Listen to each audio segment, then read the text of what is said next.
మనం ఉన్నది ఒక క్రమశిక్షణలో ఉన్న పార్టీ. మనం టార్గెట్ పెడితే వైఎస్ఆర్సీపీలో ఎవరైతే వెన్నుపోటు పొడిచి మన వైఎస్ఆర్సీపీలో ఎక్కడైతే గ్రామాల్లో మీ మీద కక్ష సాధించుకోవాలని అనిపిస్తే వాళ్ళ మీద టార్గెట్ పెట్టి ప్రెస్ మీట్లు పెట్టి వాళ్ళని ఎలాగ రాజకీయంగా మనం చూడాలి తప్ప ఈరోజు అంతేకాని మనం ప్రెస్ మీట్లు పెట్టుకొని మన పార్టీ మీద అవతల పార్టీ అంటే మన అలయన్స్లో ఉన్న పార్టీల మీద మాట్లాడే విధానం మనం కొంతమంది తగ్గించుకోవాల్సిన అవసరం ఎంతైనా ఉందని చెప్పి ఈ సందర్భంగా చెప్పదలుచుకున్నాను. ఈరోజు ప్రమాణ స్వీకార కార్యక్రమం, ఈ ప్రమాణ స్వీకార కార్యక్రమంలో కింద బూత్ వరకు కూడా నాకు చాలామంది సజెషన్స్ ఇచ్చారు, మండలం వైజ్ పెట్టుకుంటే బాగుంటుంది ఇలా. కానీ నేను ఒకటే అన్నాను, కుటుంబ సభ్యులందరికీ కూడా ఒకే విధంగా ఒక కళ్యాణ మండపంలో పెట్టుకొని మనం భోజనాలు పెట్టుకొని మనం ఒక పండగలా జరుపుకునే విధంగా మనం చెయ్యాలి.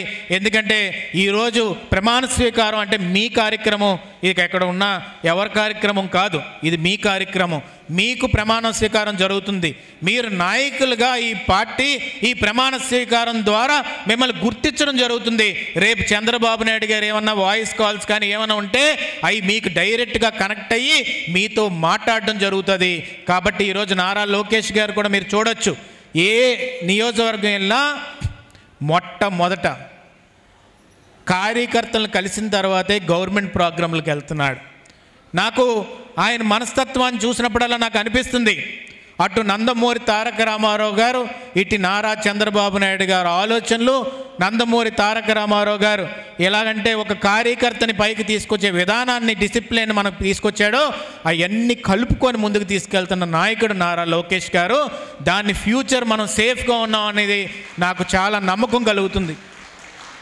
ఎందుకు ఈ మాట అంటున్నానంటే, ఒక మనిషిని గుర్తుపెట్టుకుంటే పాదయాత్రలో ఎవరైతే ముందుకు తీసుకెళ్ళి నడిపించాడో ఆ మనిషికి ఏదో విధంగా చెయ్యాలి అనే ఆలోచన విధానంతో ఆయన ముందుకెళ్తున్నాడు.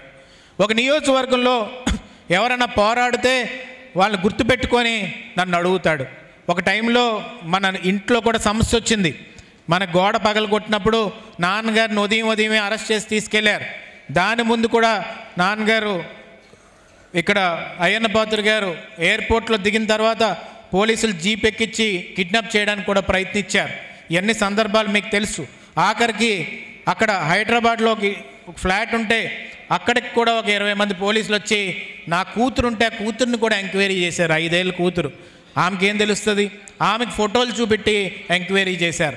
ఇలాంటి సందర్భాలు మేము చూసినప్పుడు ఆయన నాకు ఫోన్ చేసి అన్నాడు, విజయ్ నేను మీ ఇంటికి వస్తాను నర్సీపట్నం. అంటే నర్సీపట్నం దాకా ఎందుకంటే వైజాగ్లో కలుద్దాంలే అంటే, లేదు నేను ఇంటికి రావాలని చెప్పి మన ఇంటికి కూడా సడన్గా వచ్చిన సందర్భం మీకు గుర్తుంది. ఆయన సడన్గా మన ఇంటికి వచ్చి కూర్చోబెట్టి అమ్మతోటి నాతోటి మాట్లాడి నేనున్నాను ధైర్యంగా ఉండండమ్మా అని చెప్పి ధైర్యాన్ని ఇచ్చారు. ఆ రోజే నేను మాట ఇచ్చాను, ఎట్టి పరిస్థితుల్లోని రేపు రానున్న రోజుల్లో తెలుగుదేశం పార్టీ అధికారంలోకి వస్తుంది. మీ నాయకత్వంలో రేపు రానున్న రోజుల్లో యువకులందరూ కూడా బయటకు వస్తారనే నమ్మకం మీ మీద ఉందన్నా అని చెప్పి ఆయనకి నేను చెప్పడం జరిగింది. ఈ రోజుకి కూడా ఉదయం 5 గంటలకు 6 గంటలకు ఒక మెసేజ్ కొడితే చాలు మళ్ళీ రిప్లై ఇచ్చే మనస్తత్వం నారా లోకేష్ గారిది. అలాంటి ఫ్యూచర్ గురించి చాలా మంచి చేతుల్లో ఉన్నాము అని చెప్పడానికి గర్వంగా నేను చెప్పదలుచుకున్నాను మీ అందరికీ కూడా. Please subscribe to Leo news for more videos.